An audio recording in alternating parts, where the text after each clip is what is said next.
MPBL Head of Production and Marketing, and the Business Manager of Senator Manny Pacquiao.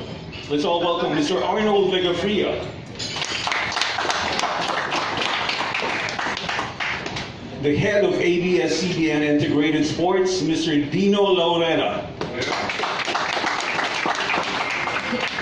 MPBL Commissioner, former hardcourt superstar, Kenneth Duremdes. MPBL Head of Operations and hardcourt hero himself, Mr. Zaldi Realubit. MPBL Technical Head, Mr. Bay Cristobal. And MPBL Assistant Commissioner, Mr. Satar Macantal.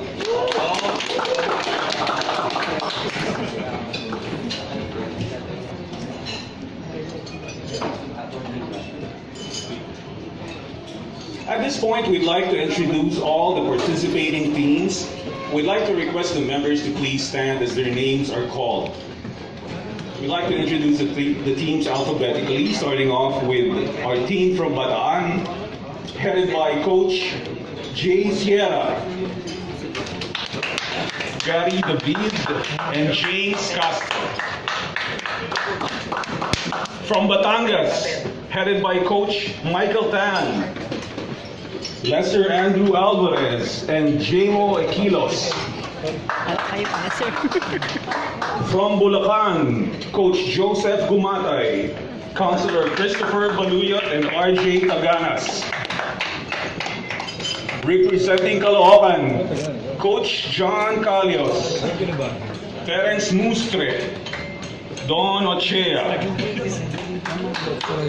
From Muntinlupa, we have Coach Banjo Calpito, Andro Katipay, and Richard Albo. Our friends from Parañaque, headed by Coach Arik Del Rosario, General Vizcara, and John Baloria. From Quezon City, headed by Coach Viz Valencia, Hesed Leo Gabo, and Jokot Tayongtong. And last but not the least, from Valenzuela, we have Coach Chris Gavina, Ford Ruaya, and Paulo Hubalde.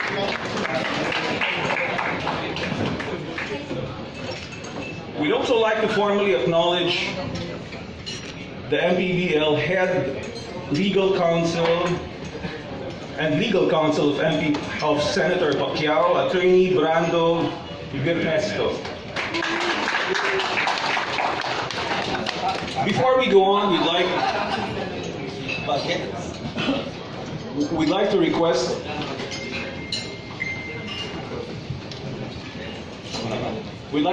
the Commissioner and perhaps the other officers for a few welcome remarks. Well, good afternoon, everyone. We would like to thank everyone who's here, and especially mga media friends natin. And of course, mga coaches and players pumunta. And ito na yung pinakaantay nating lahat. And it's on, okay, so January 25. And nagkaroon na tayo ng first game. It's against Caloocan and Parañaque. So, thank you for coming, and hopefully supportan po ninyo itong liga ng para sa lahat. Ito yung liga ng mga Pilipino para sa lahat. So, good morning and welcome.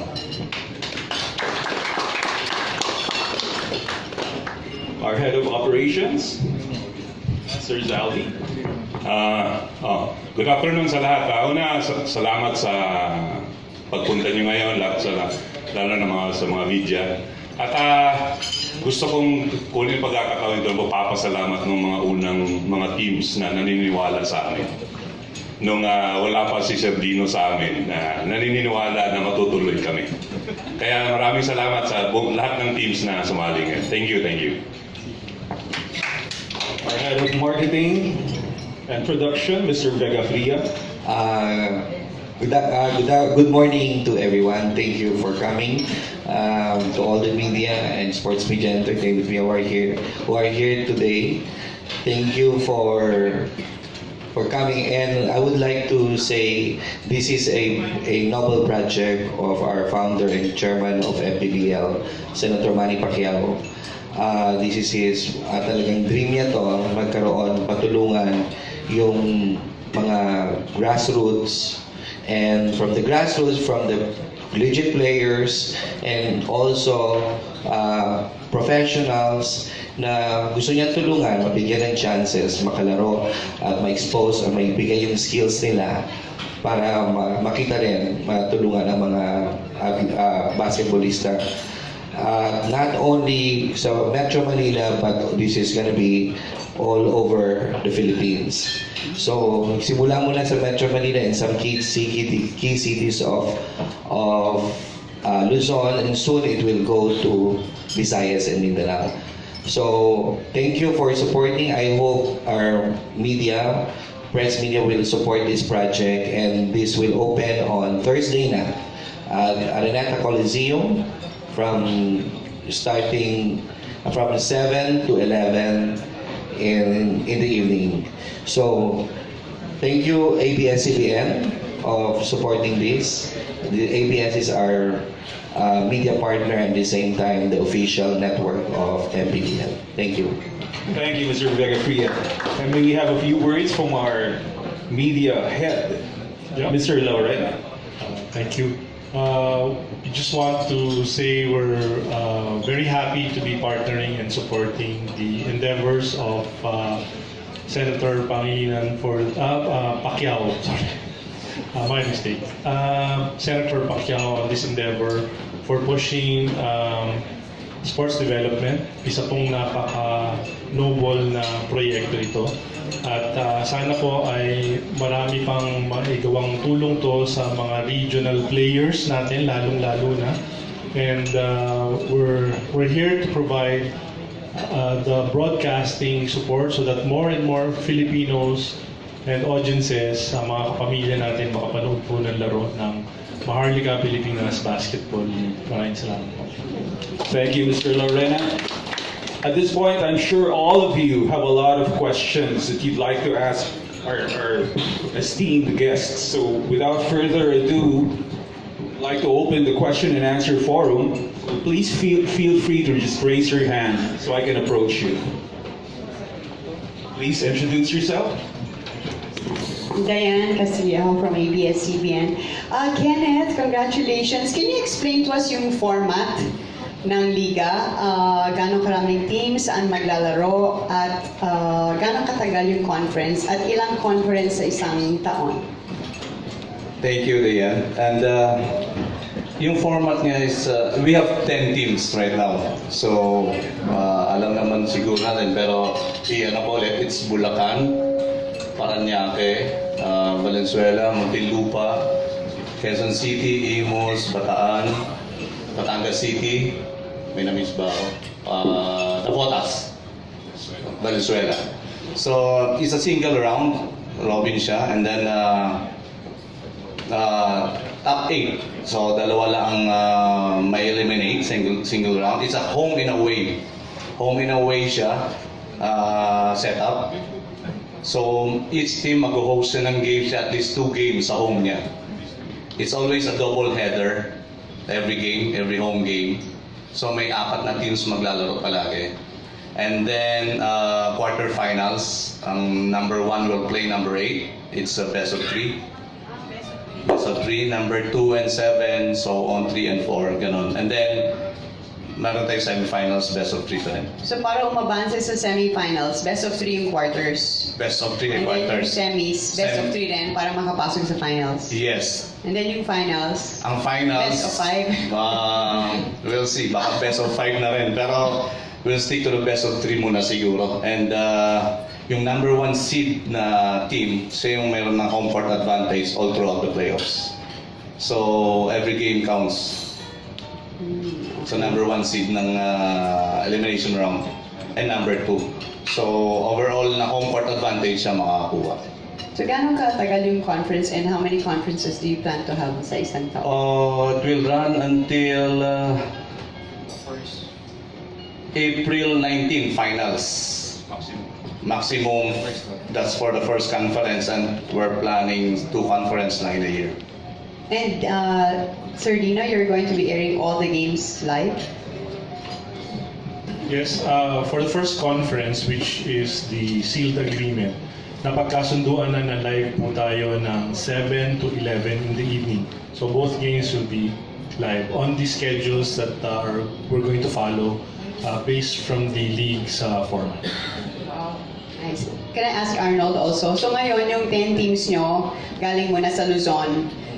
In the next conferences, do you plan to open it up to teams from the Visayas and Mindanao? That actually the plan.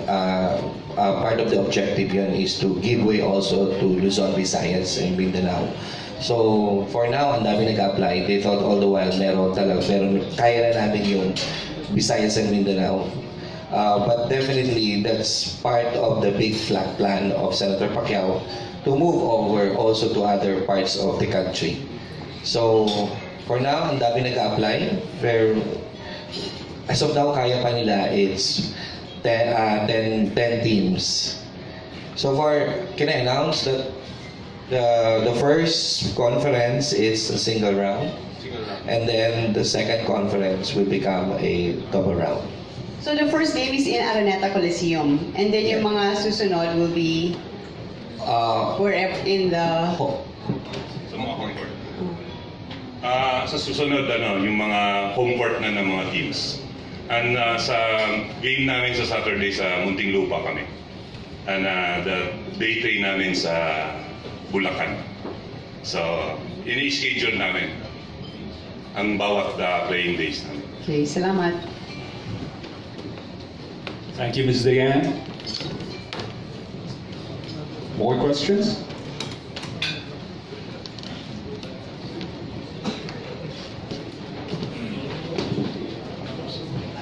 Please come closer. I'm Alan, Stars to Talk. I just want to ask kung sabi kasi this is a liga for Filipino, di ba? So walang mga imports na maglalaro. More on mga Filipino talaga in different provinces and in Metro Manila. Yes, hindi namin na-allow yung imports, and then at least meron silang 3 homegrown players from the respective teams. So yun po yung purpose nito. Actually, yung vision ng Liga is again for the grassroots level. And ngayon, ina-allow lang natin yung ex-pro na maglaro. At least 5 ex-pro lang per team. So that para magkaroon tayo ng more chances dun sa mga grassroots players natin level na mabigyan ng chance to play. How they represent yung kanilang mga teams? By provinces po ba? Or soon, may mga sponsors na dudugtungan ng mga sponsors name? May mga sponsors ng bawat provinces or cities for them also to again to sustain yung teams nila dahil it's a home and away, so may mga operational costs sila, so meron silang partners with the private. So yung name po ng sponsors, yung papangalan sa team? It's the province or cities first, then the sponsor, the private. Thank you po. Thank you. Thank you, Alan.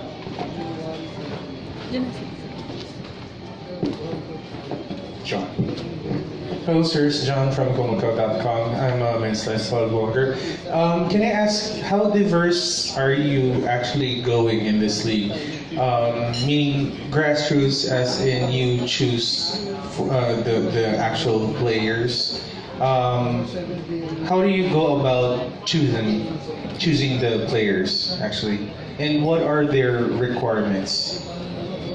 Actually, it's the team owners who choose the players from their grassroots. Okay. For the players, and it's their responsibilities also to form their team. But one of the requirements is, of course, they have to have 3 or 4 local players from their team. That's the only requirement. That doesn't mean any age. It's an 18 years old and above. 18 up.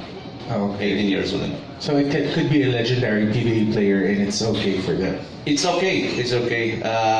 It could be their leader in the team, or their inspiration for the team. So a veteran player will be needed also for the newcomers, especially the grassroots players. All right. Thank you so much, sir. Thank you.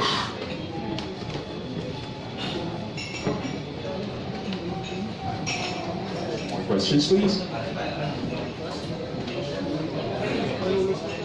I just want to ask yung mga professional basketball players na nandito, like sila Paulo Valdez, si Sir Gary. How is it playing on this MPBL? Mas gamay nyo na po ba or mas are you willing to teach yung mga amateur players? Good afternoon, guys. Sa akin kasi naglaro ako sa pre-season, so it's a big opportunity for me to show my talents, lalo sa mga young kids. Yung Venezuela, they brought me in to inspire guys din sa mga bata na galing doon. So if I could help these guys and win some games for the city is an honor for me.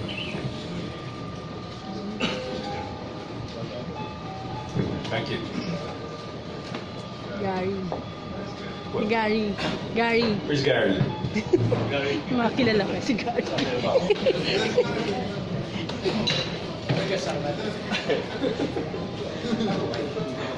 Next.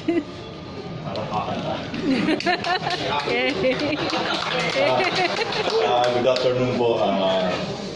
Sa akin naman dahil taga-Bataan ako, tinawagan ako ng owner tapos yung mga tao doon. Siyempre, yung utang na loob ko sa kanila sa paglalaro ko na nakilala ko sa Bataan. Yan, susuklihan ko at ibibigay ko uli yun. At saka, para naman sa akin, para makatulong ako sa liga na kumbaga parang makilala to at umunlad para rin sa mga players na marami tayong mga players galing from schools tapos wala na, hindi nakakaroon sa PBA. Pero pag pumutok to at talagang nakilala, yung trabaho ng mga players talaga aasenso at uunlad. Maraming mga players na kikita ng mga pera tapos matutulungan nila yung pamilya nila. Yun lang naman din yung kaya ako nandito rin na para ganun lang din na makatulong ako na umunlad o makilala itong Maharlika na to. That's all. Thank you.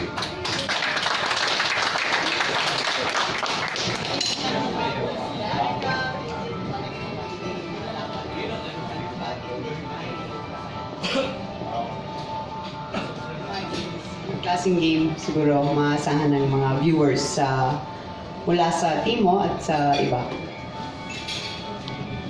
Bali, hindi kami nakalaro ng pre-season pero tapos di namin nasaksiyan yung mga ibang games. Pero alam naman natin yung kalibre ng mga Pilipino basketball.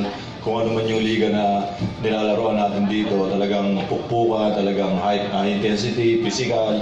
Pero pagkatapos naman nun, magkakaibigan pa rin. Kaya expect nyo na siguro dahil may mga bata, may mga ex-pro, may mga homegrown talent na maglalaro dito sa Maharlika. Kaya talagang expect nyo na mga malamang maganda yung tapos televised pa. Excited talaga yung mga bata.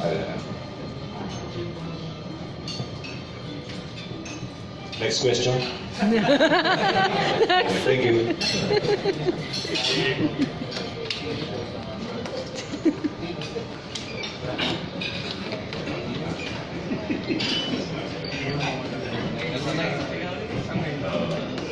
Any more questions from our media friends?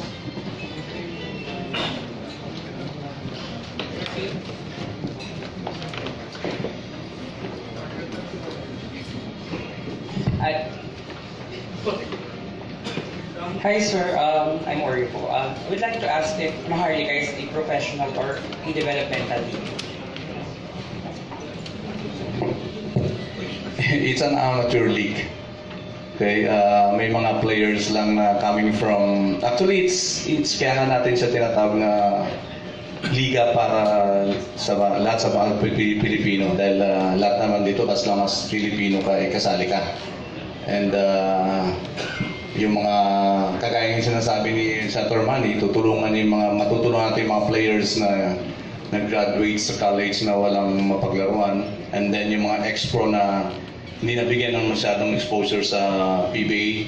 So pwede sila magkaroon ng exposure dito. And then ang pinakamaganda dito is yung mga grassroots level players natin na malay mo someday ito yung springboard nilang MPBL, makilala sila. And who knows, will represent our country sa national team. So ito yung mga nakikita ni Senator Manny na mga players na out of school na wala sa universities na walang chance to play in a big leagues. Pero baka dito, nabigyan siya ng exposure sa NPBL, gumanda laro niya, makita siya ng national team or pro team.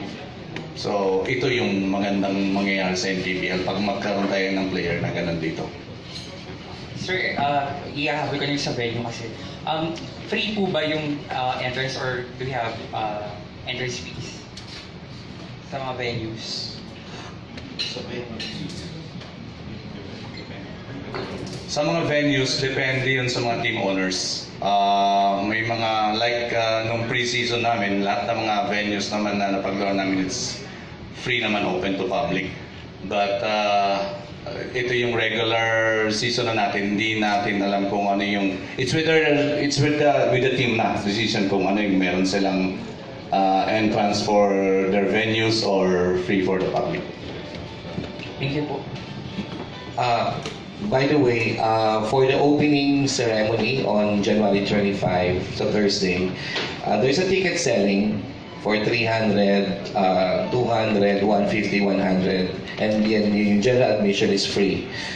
I will announce that all the people who will watch the game and the opening ceremony, there will be a raffle na bibigay si Senator Pacquiao, which is, it will be raffled after the game. The first prize is a car. So sa lahat na manunood, mayroong raffle ng pakotse, isa yon, and then the other, yung 10 consolation prizes, ay 10 motorbikes. So very lucky the people who will watch the opening ceremony and the opening game. So we will raffle that right after the game, the first game. So there's 1 car and 10 motorbikes. The motorbikes. Wow. And then, by the way, on the first conference, we call it Anta Raha Cup. Why Anta? Because Senator Pacquiao is the endorser of Anta. Anta is a new sports apparel. It's a new, not only apparel, a new sportswear and shoes also. So we name it because he's also the owner of the Anta in the Philippines, which will be launched on March. So that's why we name it as a presenter of the first conference is the Anta Sports. That's why we call it Anta Raha Sports. So yung ibang conference, merong Raha, merong Datu, at merong Sultan. So yun doon nininame sa mga leaders na gano'n. Yung Raha, Sultan, and Datu. Very nationalistic pegs, if I must say. Moving on, I have a question for Kenneth from one of our colleagues. Sir, what do you think are the advantages of having games in different venues every time? As opposed to, for the longest time, most of the professional leagues are just in one place, right? Yes, tama ka, no? For the longest time, after nung MPA, so I think it's 20 years ago na yun. So I think it's due na rin for our basketball fans around the country, yung mga sa provinces, cities, because yung advantage nito is yung games mismo, dadali mo sa kanila. And unlike before sa mga liga natin, nakastay lang sila sa isang venue. So, ang difference is yung taong pupunta sa venues. So, maraming factors ngayon, okay? Traffic and time consuming. Pero ito yung liga natin, tayo na magdadala mismo sa mga tao, sa mga basketball fans, which to me, sa tagal-tagal nang walang organized or high-level basketball tournament, ito na yung time again na makikita ng mga basketball fans natin na up close and personal yung mga inidolo nila. Lalo na yung hometown hero nila pag nandun naglalaro. So ito yung pinakamaganda sa liga na to. Thank you, sir. We're all looking forward to that. So in the meantime, do we have more questions from our media friends?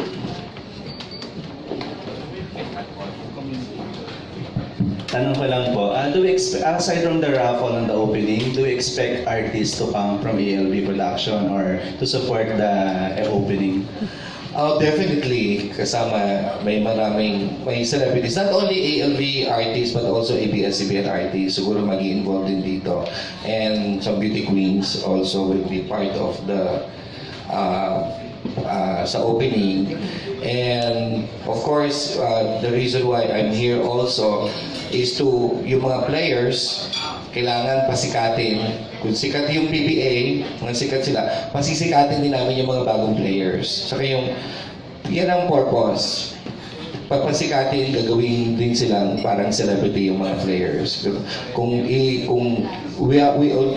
trying my best to make it in par with the PBA players.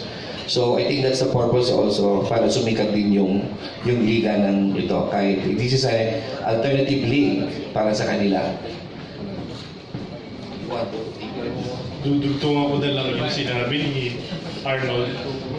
Alam niyo po, kung hindi niyo naaalala, 20 years ago po inumpisahan yung NBA, Metropolitan Ball, no, Coach Ari?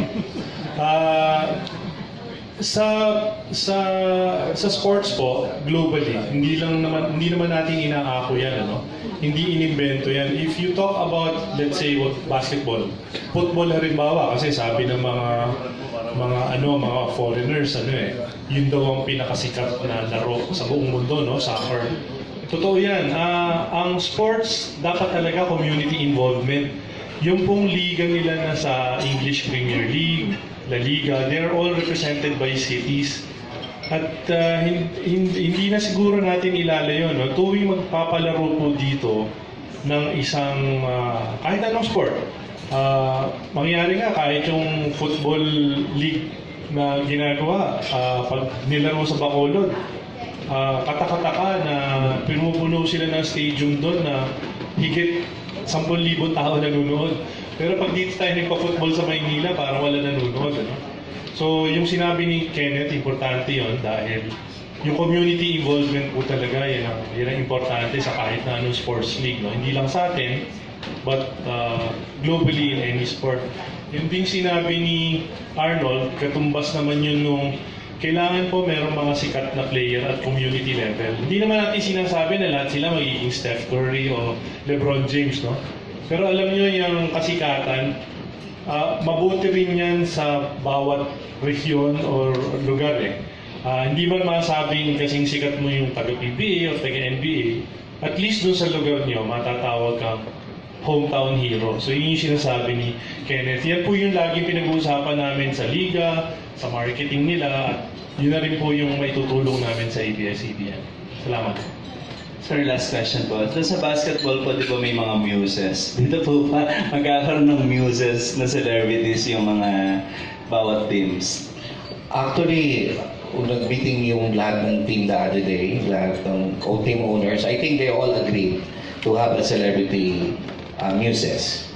Yun yung pinag-usapan. So, surprise na lang sino-sino yung mga yan. I'm sure nag-agree naman lahat na kukuha ng not only yata artista, may mga beauty queens din na sasali as muse nila. Okay po, looking forward to that. Congrats po.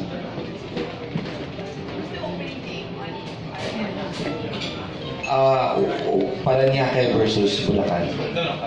Caloocan, sorry. Paranaque versus Caloocan. One game lang. Yeah. To Coach Kenneth, good afternoon. Bale, ano yung sa 10 pioneering teams, ano daw yung commitment nila? Is it gonna be a long term or depende kung ano yung tatakbo? Pakiulit. Yung sa 10 pioneering teams ng because of Senator Pacquiao a beauty pageant but award for them as well. Now it's in basketball. It's another project of Senator Pacquiao. So ako na naman naging introduction ng bagong basketball ng Maharlika Pilipinas basketball. This is a talagang project ito before pa. Hindi niya na ma-implement for now na alisan natin. Again, dream nito to help the aspiring, to give opportunities to aspiring players, athletes ng basketball. From the grassroots, a combination of grassroots, collegiate players, and some ex-pro. Para give them a chance, diba? Na pakita nila yung skills nila sa basketball. When you venture ba into this kind of projects, ibig sabihin ba nun, hilig nyo rin yung ganun bagay or you started appreciating your own? No, hilig ko rin. Hilig ko rin. Okay. Talagang, I go for ano talaga. Dapat na-inspired ka. Pag gagawa ka ng isang project, dapat inspired ka rin. At saka hilig mo para maging successful. Yun naman ano gusto ng Pilipino. Number 1, basketball. Number 2, another B is boxing. Number 3 is beauty pageant. So yung tatlong B's na to, ito yung paborito ng mga Pilipino. So pasukan mo. So dapat ikahiling mo rin, di ba? Magkaroon ka ng interest sa bawat project na ginagawa. But dapat ma-involve ka. And you have to learn kung ano yung project. Basketball, you have to learn basketball, you have to learn yung mga rules and regulations of basketball. You have to learn the game para ma-involve ka. And then you have to be inspired also to make your project successful. Sayang yung valuable ng fee. Charot. Okay, pass. Sir, hindi ba ito parang Alberto PBA sa PBA na developmental may grassroots na kasama, merong homegrown na kung ano yung probinsya o ano yung city niya o ano yung town niya, may homegrown na combination. And then at the same time, may collegiate players. At the same time, pwede sila maglagay ng ex-pro. So, in terms of as a league, it's a competition, but when it comes to parang hindi naman. Puro lahat sila pare-pareho lang. May opportunity sa binibigay na kami sa mga basketball athletes. How about yung players in this local league para maka-join sa international league? Yung local league to join international. Pwede rin pumili, depende kung sino yung may hawak ng league ng kunyari, ang international league natin. Kung may nakikita naman sila may potential na players from this league, pwede naman yan makuha. And yun nga, yung chance, di ba? Yun yung purpose, yun yung objective. Pag ipakita natin yung mga players na may potential na hindi nakikita ng iba. Ba't pala tinawag na Maharlika? Nationalistic si Senator Pacquiao. Parang babae kasi yung term ng Maharlika. Maharlika naman. Kaya siya mga Raha, may Raha, Daso, at saka Sultan. Kaya yung first league niya is Anta-Raha Cup. Okay. Ito, anong cup to? Yung Raha, naunang Raha. So, susunod Sultan. Sultan. Mga hari. Mga hari yan eh. So hindi naman siya feminine. Ikaw lang yung family. Pasensya lang, judgmental po. Marami na ito bang nag-show ng interest about Marami, nabigla na ako. advertising? Sa advertising, pumapasok na sila. Pumapasok na rin, nagsusupport na rin sila. Hindi naman sila nawawala na. Tsaka maganda naman yung network kasi nasa DBS. How involved are like the local government? Local government, hindi LG yung involved. Involved yung mga local government dahil siyempre support represented by their town, their city, their provinces. So, naka-involved for sure yung hindi lang yung team owners na private entity but also yung mga local officials ng bawat So sir, this is tie up between public and private. Yes. Sir, sino yung mga expect na beauty queens to come on the opening? Pwede nyo na po bang Secret. Hindi pa? Hindi ko alam yung iba, yung sa amin kumuha sila. Pero yung ibang team, kumuha rin yata sila ng video kasi iba artista. Sila yung mamimili kung sino yung magiging muses nila. Parang automatic si Win-Win dahil parang niya. So dapat ganun din.